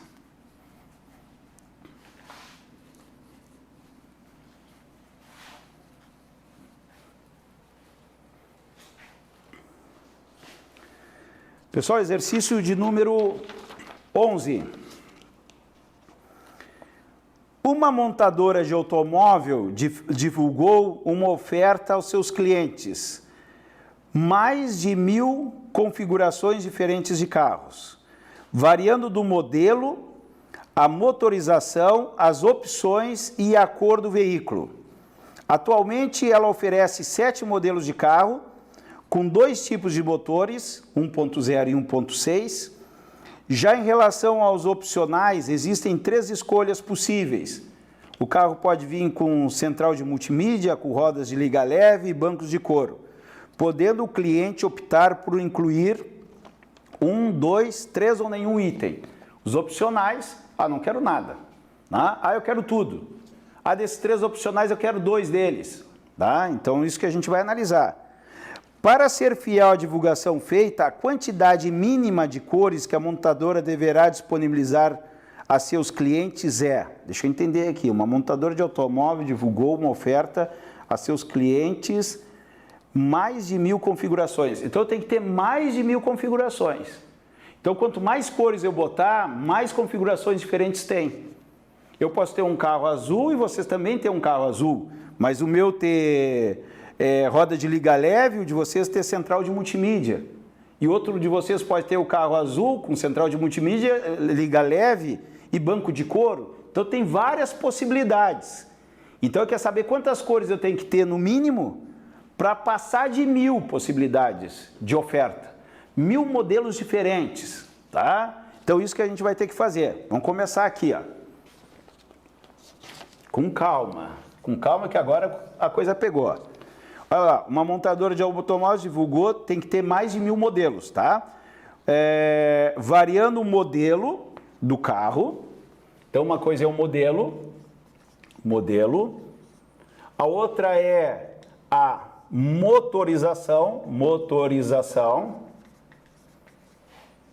A outra é os opcionais. E a outra é a cor. Quando eu multiplicar tudo isso aqui, que é a quantidade possível que eu tenho de modelos de carros, né? Isso aqui é um PFC, tá? Tem que dar maior do que 1000. Maior do que 1000. Você viu que eu me espalhei no quadro aqui que o troço vai pegar, tá? Atualmente ela oferece 7 modelos de carro. 7 modelos de carro, tá? 7 vezes 2 tipos de motores, 1.0 e 1.6. Já em relação aos opcionais, existe 3 escolhas possíveis. Aqui vai pegar. Os opcionais têm 3 escolhas possíveis. Central de multimídia, rodas de liga leve, e banco de couro. Rodas de liga leve e bancos de couro. Tá? Podendo o cliente optar por incluir 1, 2, 3 ou nenhum dos opcionais. Tem várias maneiras de contar isso. Quantos opcionais eu vou ter? Tá? Por exemplo, o cara pode chegar, fazer manualmente, o aluno fazer manualmente, presta atenção, nenhum opcional, nenhum. É uma possibilidade. Não quero nenhum. Eu quero 2. Eu quero 2 opcionais, 2 opcionais. Pode ser o CM, botar só inicial aqui, C e R, pode ser o C e o B, pode ser o R e o B, tenho 3 possibilidades. 3, e assim eu vou contando, todas elas. Então pode ser nenhum, pode ter um só, uma opção. Uma opção é só o C, só o R e só o B. E eu tenho ainda a opção de todos os opcionais. Eu acho mais difícil contar assim. Usar os 3 ao mesmo tempo, o C, o R e o B, todos ao mesmo tempo. Aqui dá 1, aqui dá 3, aqui dá 3. 3, 6, 7, 8. 8. Eu acho a maneira mais difícil de contar. Tá? Vê se vocês entenderam. Uma opção é não botar nada no carro. Eu tenho 3 opções de escolher 2 opcionais. Alguém escolheu aqui a central de multimídia e a roda, central de multimídia e o banco, e a roda e o banco. São as 3 possibilidades para escolher 2 itens. Um item só, ou escolhe a central, ou escolhe a roda, ou escolhe o banco. E todos é uma possibilidade só, que eu vou pegar todos. Contando tudo, deu 8 possibilidades. Tá? Eu já prefiro ser mais técnico nesse tipo de exercício. Não sei se vocês vão gostar nesse momento. Quando a gente aprender análise combinatória, eu acho que fica melhor. Olha só, nenhuma possibilidade, nenhum opcional. É uma possibilidade que eu tenho, certo? Agora vamos botar aqui, eu escolher um só. Um opcional. Combinação de 3, 1 a 1. Isso dá 3 direto. 2 opcionais. Combinação de 3, 2 a 2. Dá 3 vezes 2 sobre 2 vezes 1. Dá 3 também. E 3 opcionais, que é a combinação de 3, 3 a 3. Isso vai dar 3 vezes 2 vezes 1 sobre 3 vezes 2 vezes 1, dá 1. 3, 6, 7, 8. Nesse primeiro momento, vocês vão achar mais louco fazer assim. Mas é mais seguro na hora de contar, tá? São as combinações. Eu posso combinar dos 3 pegar 2 a 2, dos 3 pegar os 3, dos 3 pegar só 1 e tem a possibilidade de não pegar nenhum. 3, 6, 7, 8, fecha a mesma coisa. E o número de cores é X, que está perguntando quantas cores eu tenho que ter para passar de 1000, certo? O que ficou o meu cálculo aqui? Ó? 7 vezes 2 vezes 8 vezes X tem que ser maior do que 1000. Aqui vai me dar o número de cores que eu preciso no meu problema. 8 vezes 2 dá 16. Não, vou fazer 8 vezes 7. 8 vezes 7 dá 56. O dobro de 56, 112. X tem que ser maior do que 100. X tem que ser maior do que 100 dividido por 112. Olha a conta. X não é 100, é 1000. 1000 modelos, pessoal. 1000 modelos. Eu botei 100 aqui, 1000, consertei. 1000 por 112. Vai lá, 1000 dividido por 112. 10 vezes passa, então vai ser 9. 9 vezes 2 dá 18, vai 1. 9 com 10 vai 1. 9 e 1, opa, passou. 8. 8 vezes 2 dá 18, vai 1. 8 vezes 1, 8 e 1, 9. 8 vezes 1, 8. Sobra 2, virou 9. Dá 0. 202. Tá? 102 dá 800, baixa o 0, dá 9. 9 vezes 2 dá 18, vai 1. 9 e 1, 10, vai 1. 9 e 1, 10. Fechou? 8,9. O X tem que ser maior do que 8,9, tá? Se eu conseguisse colocar 8,9 cores, daria 1000. Se eu botar 8, dá menos de 1000. Se eu botar 9, dá 1000 e um pouquinho, certo? Dá quase 9 ali. Então a resposta tem que ser maior que 8,9. Tem 9 cores? Tem 9 cores? Tem. Resposta B de Brasil. Tudo bem? Então aí é a questão de número 11. Vamos botar 12 aqui. Vamos tentar botar 12 aqui. Questão número 12. Questão número 12 diz assim, ó, em um jogo de bingo, todo mundo conhece, não, o bingo tem que fechar as pedrinhas ali, tá? Ele tem que me dizer a regra aqui, vamos ver. Em um jogo de bingo, as cartelas têm 16 quadrículas. Daí tu vai olhar ali embaixo, ali tem alguns exemplos ali, ó, 4x4 no desenho. Sempre já corre o olho para ver o desenho para auxiliar. 16 quadrículas dispostas em linhas e colunas. Cada quadrícula tem impresso um número, dentre os inteiros de 1 a 50. Então, o bingo aqui, os números é de 1 até 50. Rolou lá o globinho lá, vai cair, não tem o 62, é de 1 até 50, tá? Os números. Sem repetição de números. Na primeira rodada, um número é sorteado aleatoriamente, dentre os 50 possíveis. Em todas as rodadas, o número sorteado é descartado, não tem reposição. Tá? Sorteio 37, na próxima rodada não tem como sair o 37, que já fica fora do globo. Tá? É descartado e não participa do sorteio das rodadas seguintes. Caso o jogador tenha na sua cartela o número sorteado, ele assinala na cartela. Ganha o ganhador que primeiro conseguir preencher 4 quadrículas que formam linha, coluna ou diagonal. Embaixo tem os desenhos aqui que equivale. Tá? Então vai ganhar o primeiro que fizer 4 sequências em linha, coluna ou diagonal. Diagonal. Tá? Eu estou organizando o problema aqui. Tá? O jogo inicia e nas 4 primeiras rodadas são sorteadas os seguintes números. As 4 primeiras rodadas. Saiu o 3, o 27, o 7 e o 48. Tá? Eu já estou olhando o próximo desenho da figura aqui, ó, o 3, 48, 27 e 7. Olha só, saiu 4 números e essa cartela da figura 2, o cara acertou os 4, está com 100% de rendimento. Quase impossível isso, mas está acontecendo. Ao final da quarta rodada, somente Pedro possui uma cartela que continha esses 4 números sorteados. Sortearam 4 números e ele acertou os 4, tá? Sendo que todos os demais jogadores conseguiram assinalar no máximo um desses números de sua cartela. Então, o cara que fez a questão, ele já deixou assim, os outros só tem um. O Pedro aqui acertou 4 das 4 que saiu e os outros só acertaram 1, no máximo. Então, ninguém vai ultrapassar o Pedro, ninguém vai ganhar do Pedro nas próximas rodadas. Observe que na figura 2, o cartão de Pedro, após as 4 primeiras rodadas, olhei o cartão do Pedro aqui. Vamos fazer o cartão do Pedro aqui para a gente poder analisar o que pode acontecer. Eu tenho aqui o 3, que já saiu, o 48, que já saiu, o 27, que já saiu, e o 7, que já saiu. A probabilidade do Pedro ganhar o jogo em uma das 2 próximas rodadas, tá?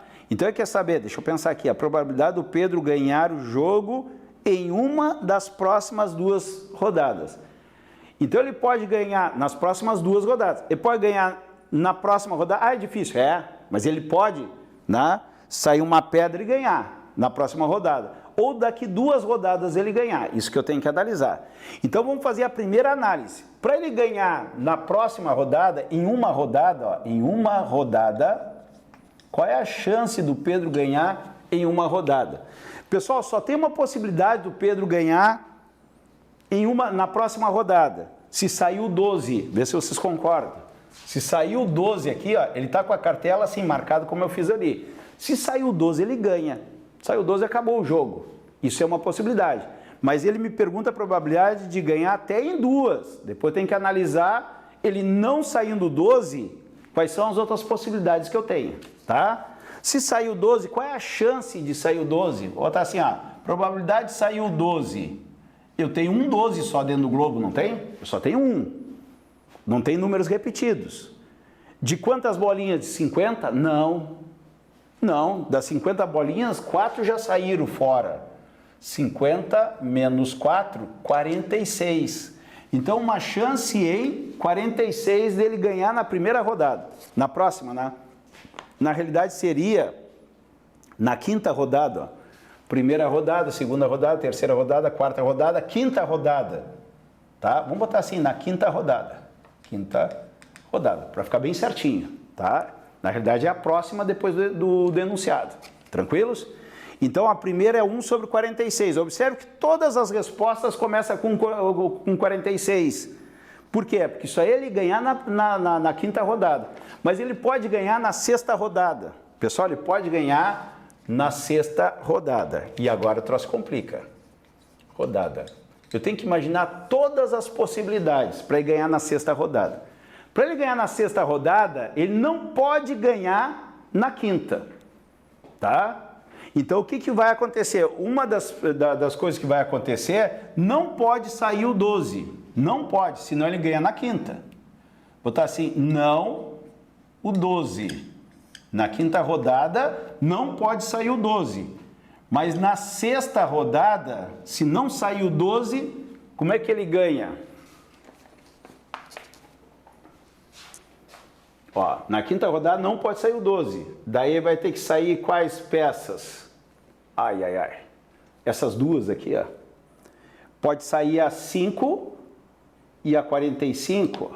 Não saiu 12, sair a 5 e a 45. Daí ele ganha. Daí ele faz uma linha aqui, ó. Mas também pode sair a 45 e a 5. Pode sair a 5 e depois a 45, mas também pode sair a 45 e a 5. Deixa eu apertar aqui, a 5 e a 45. Pode sair a 45 e a 5. 45 e a 5. Qual é outra possibilidade que ele pode ganhar? Fazer uma diagonal aqui, ó. Olha só, pode sair, se não sair a 12, na rodada, pode sair a 11 e a 19. Pode sair a 11 e a 19. Ou pode sair a 19, ficou apertada aqui, a 19 e a 11. Certo? Tranquilos? Olha só. Não pode sair a 12, não pode sair a 12. Se não sair a 12, pode sair a 5 e a 45, pode sair a 45 e a 5. Se não sair a 12, pode sair a 11 e a 19 ou a 19 e a 11. Se as jogadas forem essas, foi a que eu enxerguei. Se não fechar a resposta é porque faltou alguma coisa. Então, na realidade aqui eu vou ter o quê? Ou. Certo? Vamos lá. Qual é a possibilidade, deixa esse 12 aqui para fora, para não sair o 12, pessoal, para não sair o 12, quantas chances eu tenho de não sair o 12? Tem 46 peças dentro do globo. Não pode sair o 12. Quantas possibilidades eu tenho de não sair o 12? Tem 46 lá dentro. O 12 não pode sair, então é 45. 45 de 46. Tudo bem? Complicou. Vamos botar um mais aqui, peraí, mais. Aqui, de sair o 5, tem só um número 5, de 46. Na sequência saiu 45, tem uma chance de 45. Por que diminuiu aqui? Porque quando saiu o 5 ele não volta. Daí no próximo tem uma chance a menos. Tá?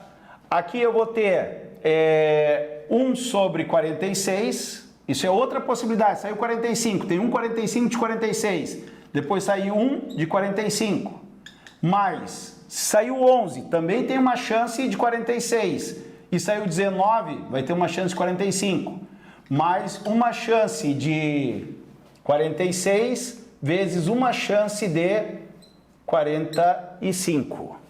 Ali é soma porque é ou uma possibilidade ou outra. Aqui eu vou ter 1, multiplicando, dá 1 sobre 46 vezes 45, mais 1 sobre 46, 45, mais 1 sobre 46, 45, mais 1 sobre 46, 45. Só nessa parte aqui, que deu 45 sobre 46, tá? Aqui vai dar 1, 2, 3, 4. 4 de 46 sobre 45 mais 45 sobre 46. Por que tem esse 45 sobre 46? Para ter essas possibilidades aqui, a primeira não pode ser 12. Mas sair 12, daí tu ganha nessa rodada, que eu já contei lá em cima. Então aqui vai dar quanto? 45 com 4, 49, porque aqui vai ter 1 sobre 45, né? 45, 46 vezes 45. 49 sobre 46, 45 vai dar a letra E, que a probabilidade total vai ser de ganhar na próxima rodada, que é 1 sobre 46, mais de ganhar nas próximas rodadas, que é 49 sobre 46 vezes 45. Tá? Uma questão pegada aí, tá? Eu me preocupei mais em não me perder aqui e explicar menos para vocês, tá? Questão número 12, feita. Difícil? Oi? Não tinha a possibilidade dele errar na quinta rodada e acertar o 12 na sexta rodada? Tá, então aqui, ó. Tem uma na quinta. Tá. Quem é que tá falando? 12 na sexta. Quem tá? Bia. Bia. Olha aqui. Eu estava preocupado em executar e não explicar para mim não me perder. Quando eu faço 45, ó, não sair a 12, tem 45 chances de 46, porque não pode sair a 12, certo, Bia? Certo. Certo. E daí o que tu sugeriu? E a próxima rodada? Tem que sair a 12. Só que se não saiu a 12 na anterior, tu tem 45 peças. Tá aqui, ó, 1 sobre 45, outra pergunta. Só não repetir aqui, ó. Para ficar todos MMC, tá? Então não sai a 12, 45 sobre 46. Na próxima sai a 12, 1. Só que não tem mais 46 peças, tem 45, porque saiu a que não era o 12. Fechou, Bia? Tá? Tranquilo? Então Então esse não saiu 12, não saiu 12 e saiu 12 na próxima rodada. Ficou, para ficar melhor aqui, ó. É não 12 e 12. Ficou melhor assim, Bia? Não 12 e 12, é uma possibilidade. Não saiu 12 e saiu 12. Ganhou na segunda rodada. Saiu o 5 e o 45. Ganhou também. Saiu o 45 e o 5. Ganhou também. Saiu o 11 e o 19. Ganhou. Ou pode ser o 19 e o 11. São todas as possibilidades para ganhar. Fechou, Bia? Fechou, obrigada. Tá. Mas é um exercício bem complexo de análise combinatória. Pessoal, 13. Temos aqui, ó. World Series é a decisão de campeonato norte-americano de beisebol. Os dois times que chegam a esta fase jogam entre si até 7 partidas. O primeiro desses times que completar 4 vitórias é declarado campeão. Isso é o que a gente chama assim a melhor de 4, né? Vai ser no máximo 7 jogos, porque são 2 times. Quem ganhar 4 primeiro é campeão. Se ganhar 4 primeiro é campeão, não pode jogar 8, senão vão empatar. Então, em 7 partidas, quem ganhar primeiro a 7 é campeão. Isso pode acontecer de várias maneiras diferentes, né? Um time pode ganhar as 4 na sequência, um time pode ganhar 3, perder uma e ganhar outra, né? Então, tem várias possibilidades. Vai dar um enrosco isso aqui. Vamos ver aqui, ó. O primeiro desses times que completar 4 vitórias é declarado campeão. São 7 jogos. Quem ganhar as 4 primeiras, né, ganhar as 4 é o campeão. Tem que entender primeiro a questão da prática, né? Considere que em todas as partidas, a probabilidade de qualquer um dos times vencer é de 1/2. O que quer dizer que a probabilidade é de 1/2? Que não tem favorito, né? É mais ou menos o Grenal que a gente tem aqui no Rio Grande do Sul. Tá? Grenal a gente, às vezes ganha um, às vezes ganha outra. A probabilidade é mais ou menos parecida. Diferente, né? Eu sou torcedor do Flamengo, né? O Flamengo ia jogar com o Real Madrid, acabou nem jogando, né? Ali a probabilidade do Flamengo ganhar não era de 1/2, né? Talvez um terço, um quarto. Né? E o Real Madrid maior probabilidade, por quê? Porque é um time melhor, é um time mais favorito. Aqui os times são parelhos, por isso que ele fala que a chance de ganhar é de 1/2, também a chance de perder também é 1/2, tá? Que é a probabilidade complementar quando a gente estudar. Qual é a probabilidade de um time campeão ser aquele que venceu a primeira partida, tá? Ele já fixou isso para mim. Quem vencer a primeira partida vai ser campeão. Ele quer saber qual é a probabilidade de quem vencer primeiro ser campeão, tá? Então vamos ter que organizar isso aqui. Vamos ver. Como é que eu vou organizar? Vou chamar os times de A e B. A e B. Eu vou escolher um para ganhar a primeira. E vou calcular a probabilidade dele ser campeão. Vamos supor que o A ganhou a primeira. A primeira ele ganhou. E ele vai ser campeão. Quais são as possibilidades do A ser campeão? Presta atenção. Ele ganhou a primeira. Uma possibilidade é ele ganhar assim, ó. Quando ganha as 4, acabou o campeonato, ó. 1, 2, 3, 4. Isso aqui não é uma possibilidade de ser campeão?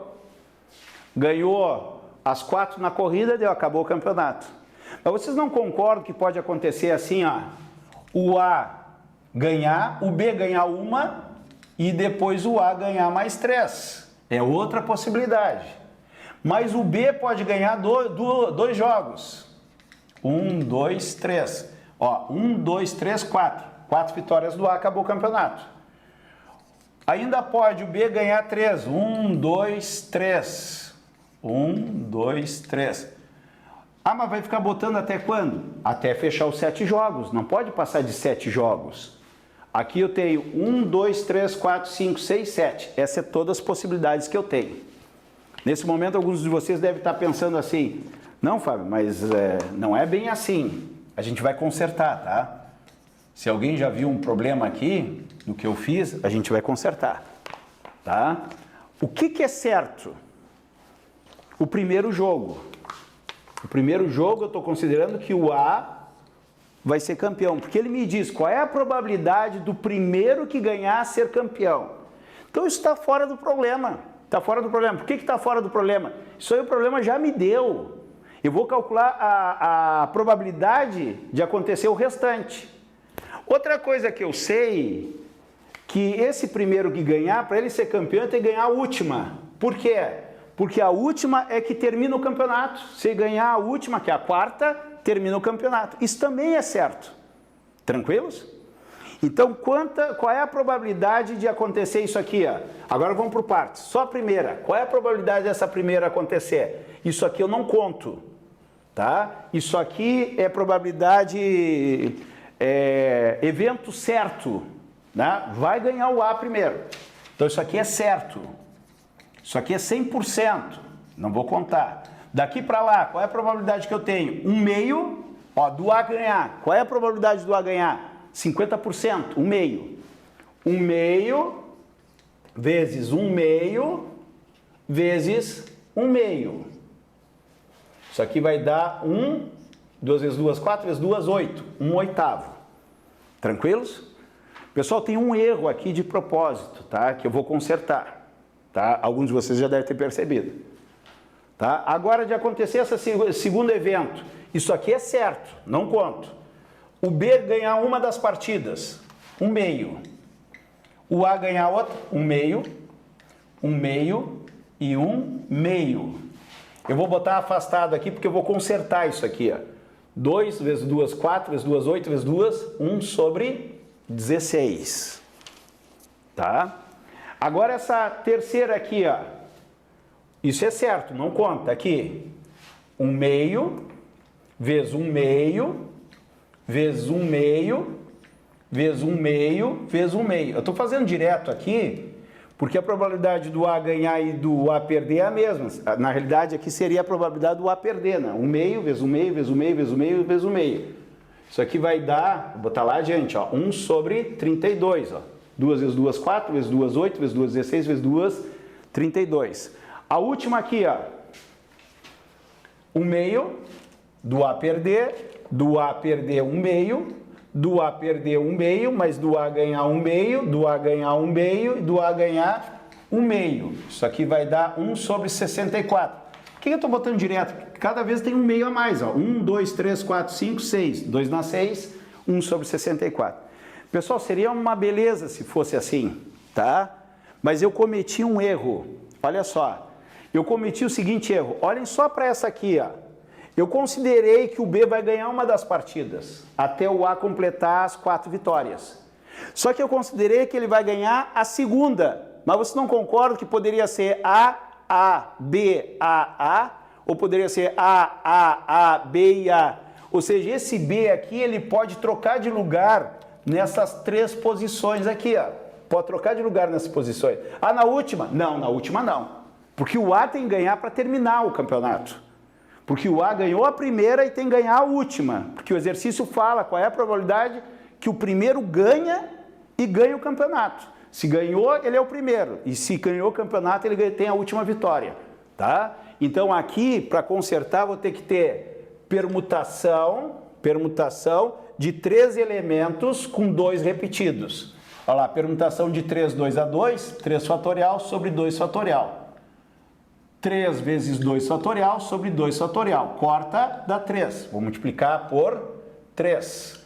Isso aqui vai dar 3 sobre 16. Estou consertando, ó. Porque essas vitórias do B, elas podem trocar de ordem com as vitórias do A, ali no meio. Então, o que vai acontecer aqui? Ó? Esses 2B, pode ter um B aqui e outro aqui. Pode ter um B aqui e outro aqui. Pode ter um B aqui e outro aqui. Então, eles vão trocar de lugar com esses A. Esses 4 aqui podem trocar de lugar. Então aqui eu teria a permutação de 4 elementos com 2 repetidos B e 2 repetidos A. Vou fazer aqui, ó, permutação de 4, 2 e 2, 4 fatorial, 2 fatorial, 2 fatorial. 4 vezes 3 vezes 2 sobre 2 fatorial vezes 2. Corta, 4 vezes 3, 12, por 2 dá 6. Vou multiplicar por 6. Isso vai dar 6 sobre 32. Pessoal, um exercício grande desse, depois é só rezar para dar certo. 2, 4, 5. Esse 5 pode trocar de lugar, permutar. Então, vou ter permutação aqui, na realidade, entre parênteses aqui, né? Não, é multiplicação. Permutação, 2, 4, 5, de 3, 2 a 2. Permutação de 5, 3, 2 a 2. 5 fatorial sobre 3 fatorial, 2 fatorial. Quando é permutação com repetição, olha só, os repetidos vêm como fatorial embaixo. 5 vezes 4 vezes 3 fatorial, 3 fatorial, 2, cortou 20 por 2 dá 10. Aqui multiplica por 10, dá 10 sobre 64. Pessoal, tem uma regrinha na análise combinatória que é o ou soma e o e multiplica. Vocês concordam comigo que vai acontecer essa possibilidade aqui das 4 vitórias do A, ou uma vitória do B e o resto do A, ou 2 do B e o resto do A, ou 3 do B e o resto do A. Então é ou. Então é só somar essas probabilidades e vamos rezar que a gente chegue na resposta, tá? Se eu não tenho erro de cálculo. A primeira é 1/8. A segunda deu 3/16. A próxima, 6/32. E a outra, 10/64. Esta é a probabilidade de o vencedor ser o A, com 4 vitórias na melhor de 4 de 7 jogos, né? Então vamos ver o que acontece. 64 por 8 dá 8, vezes 1 dá 8. 64 por 16, 32 dá 4, 4 vezes 3 dá 12. 64 por 32 dá 2, 6 vezes 2, 12. 64 por 64 dá 1, vezes 10 dá 10. Somando 12 e 12 dá 24, 24, 34, 34 com 8, 42. 42 sobre 64. São pares, dá para simplificar. 21 por 32. Tá? Essa é a probabilidade que eu achei. Ó, eu achei 21 por 32. Coisas de Enem, tá? Coisas de Enem. Todas elas é dividido por 24. Todas elas dividido por 24. Vou procurar 42, letra C de Canadá, tá? Uma questão de probabilidade. Bom, a probabilidade, ela depende da análise combinatória também, né? Tá? Então, análise combinatória e probabilidade é uma boa parte da... Depois vocês vão contar, né? Tá?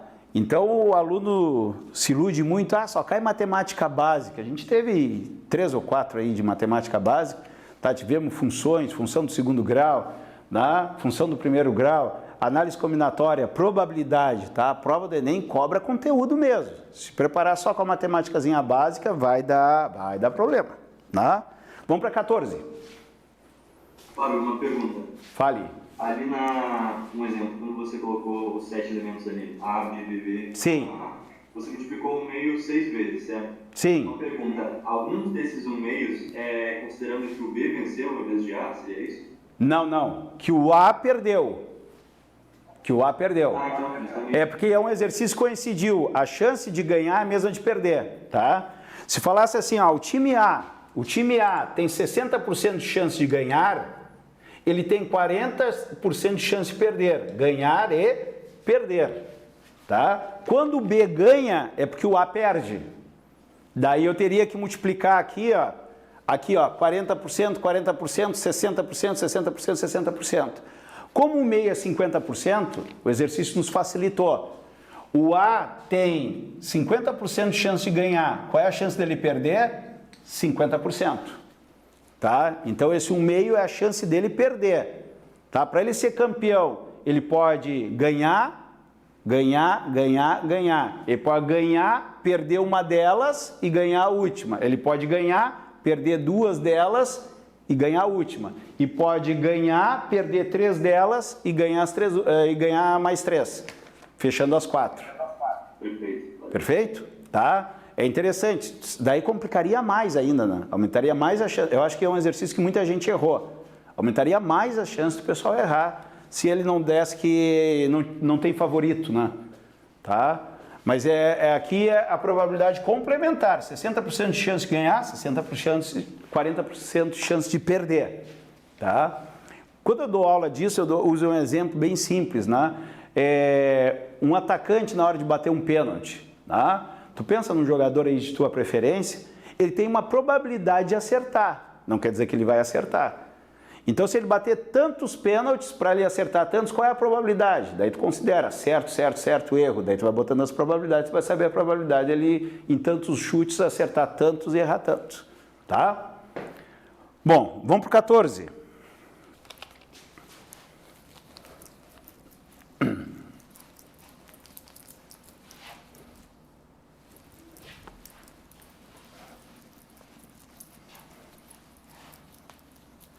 Pensei que a gente ia terminar antes do meio-dia, mas deu uma enrolada nessas últimas aqui.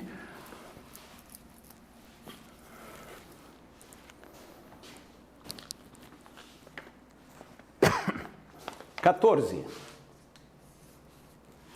Um robô que tem um ímã em sua base se desloca sobre uma superfície externa de um cubo de metal. Bom, o robô tem um ímã nos pés, daí ele vai andar na caixa de metal. Então ele não cai, ele anda de cabeça para baixo, ele anda de lado, porque ele tem esse ímã, tá? Ao longo dos segmentos de reta, cuja extremidade são pontos médios das arestas e centros da face. Ele inicia seu deslocamento no ponto P. Então vamos ver aqui, ó. Eu tenho aqui um cubo de metal, né, que ele fala, né? Acho que é um cubo. Algo desse tipo assim, vou fazer bem grande. Foi muito falado essa questão aqui pela dificuldade, tá? Vamos ver se a gente acha essa dificuldade aqui para nós. Tá? Então o robozinho está no ponto P aqui em cima. Ó, tá no ponto P aqui em cima. Tá? Meu desenho ficou mais ou menos. Deixa eu dar uma melhorada nele aqui.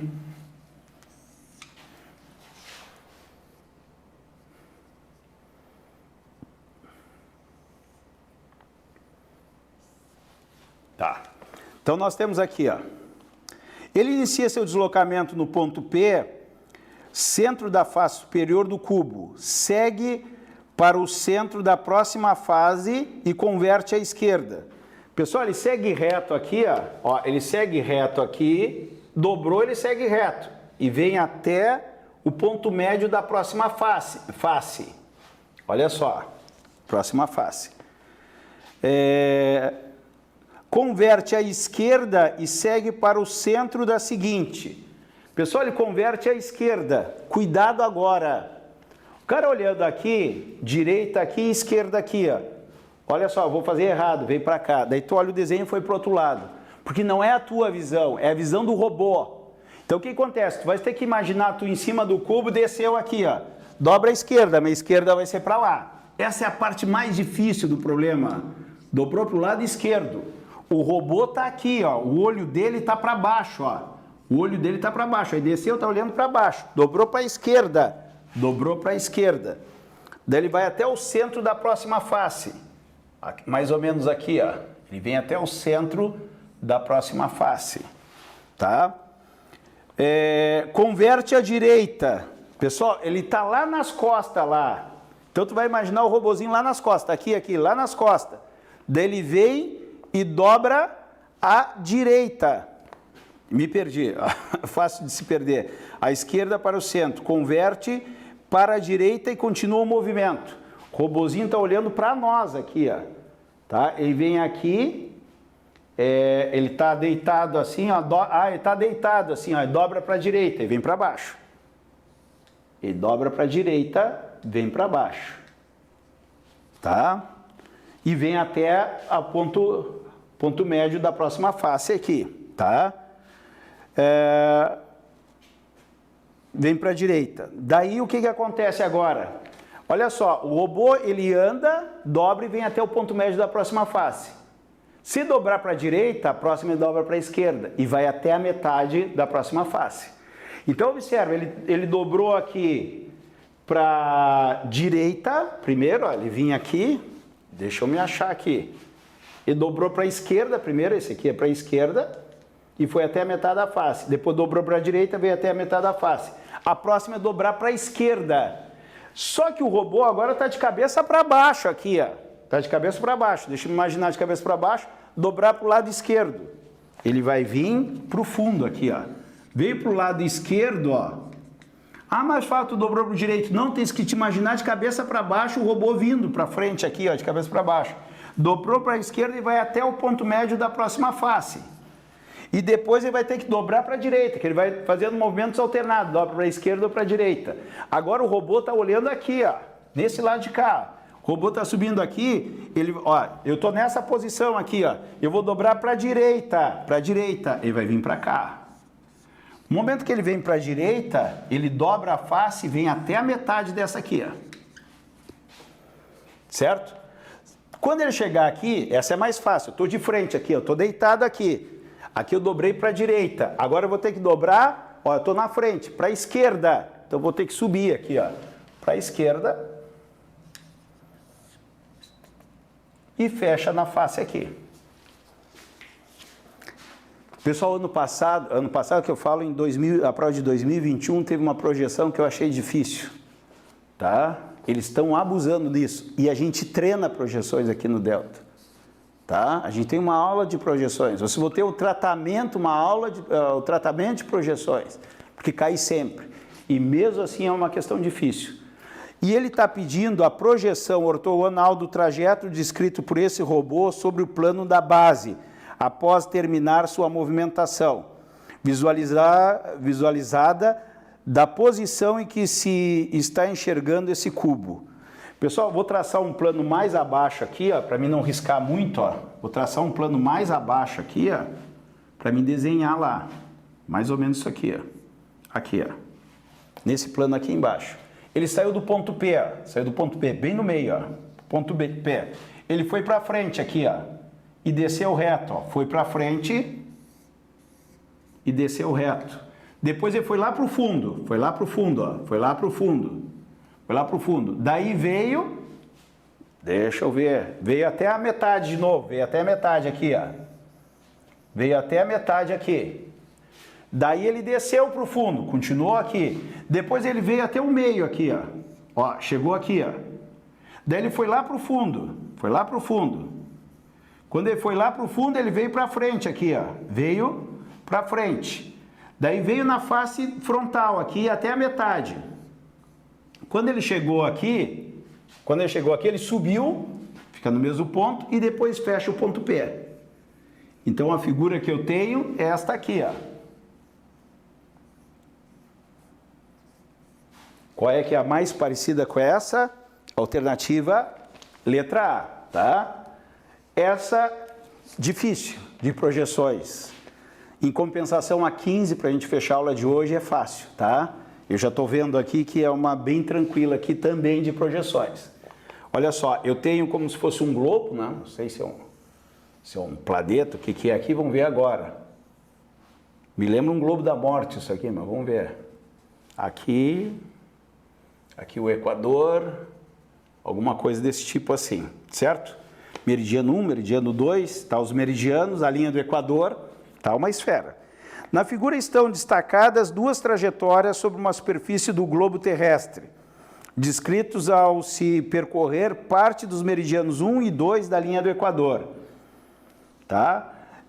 Sendo que os meridianos 1 e 2 estão contidos em um plano perpendicular entre si, e o plano A é paralelo ao que contém a linha do Equador. Tá? Eu tenho o chão aqui, ó. Pessoal, como se fosse um globo transparente, né, preso num fio de nylon no ar, e eu tivesse lá embaixo, né, um tapetinho, e eu colocasse luz nele e ele fosse transparente, e eu riscasse com a caneta isso aqui, ó, olha só. Não ficou muito bonito meu desenho aqui, eu vou dar uma melhorada aqui, ó. Como eu riscasse isso aqui, ó, esta parte aqui, ó, eu vou destacar esta parte aqui. Peraí, eu vou pegar um pincel aqui para destacar mais ainda. Ó, esta parte aqui está destacada, ó, essa parte está destacada, e outra parte que está destacada é essa aqui lá de trás, ó, oposta a ela. Ó, oposta a ela. Vamos ver o que acontece. Pessoal, eu vou projetar aqui no chão, ó, o globo inteiro seria uma circunferência aqui. Eu vou ter que aumentar esse meu tapete, que eu chamei de tapete, né? Olha só, a projeção seria isso aqui, ó, inteira, né? Tá? Aqui assim, mais ou menos. Agora a parte que é marcada, que eu vou ver agora. Presta atenção aqui. Pessoal, esta partezinha aqui, ó, deixa eu ver aqui, esta partezinha curva aqui, ó, ela está aqui, ó, esta partezinha curva daqui, vou fazer assim, ó, essa partezinha curva está aqui, ó. E vocês observam que a parte curva lá de trás, lá, olha só, esta parte curva lá de trás vai ser essa aqui, ó, pontilhada, certo? Então, nesta parte não tem, nem nessa aqui, ó. Essa voltinha aqui não aparece e nem a voltinha lá de trás não aparece, certo? Agora, esse meridiano aqui, ó, ele liga da frente, que é esse ponto, até o centro. Aqui teria o centro, a linha do centro do eixo, até o eixo, que seria aqui, ó. Da mesma maneira que essa ponta aqui liga até o eixo aqui, ó, até o eixo. Então, daria essa parte aqui, certo? E esta borda aqui, ó, esta linha aqui, ó, essa projeção aqui, ó, que ela está reta aqui, ó, em relação ao chão, está perpendicular. E esta descida para lá está ligando do centro até a curva lá de trás, ó, daria algo desse tipo. Eu acho essa mais fácil, é difícil explicar, mas de visualizar eu acho bem tranquila. Então essa é a letra E de Espanha, tá? Fechamos aí a primeira parte da prova de matemática.